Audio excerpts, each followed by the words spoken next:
Crossfading is an area of addiction that hasn't been widely studied, but what we've seen so far is cause for a little alarm. Here's something interesting. The effects of crossfading, weed and alcohol, can be different depending on what substance is used first. When you drink before using weed, alcohol seems to amplify the effects of being high. Right here is why crossfading is attractive for some, but it's also a way to experience a condition called greening out, which is a sort of overdose on cannabis. Cannabis overdose won't kill you, but the intense nausea, dizziness, and vomiting greening out can sure feel like it. So what happens when you use weed before you drink?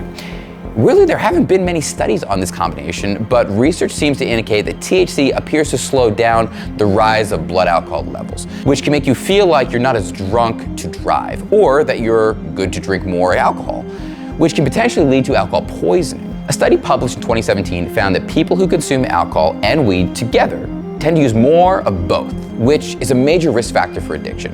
Another study examined over 20 heavy weed users and found that those who combine alcohol and weed together had the worst cognitive functioning of anyone. Finally, a study from 2013 showed that drivers who mixed THC and alcohol scored very poorly on a driving simulator test. How long does crossfading last?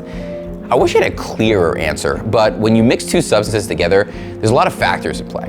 When you smoke cannabis, the high generally lasts for between 1 to 3 hours. Edibles can last up to 8 hours in some cases. Meanwhile, alcohol's effects last around 6 hours, but that can vary on how much you drank. Combine both, and you could be looking at effects that could potentially last for up to 24 hours. If you've ever experimented with crossfading, share your stories in the comments, especially if you realize it was time to quit. And hit those like and subscribe buttons too. Thanks again. I'll see you next time.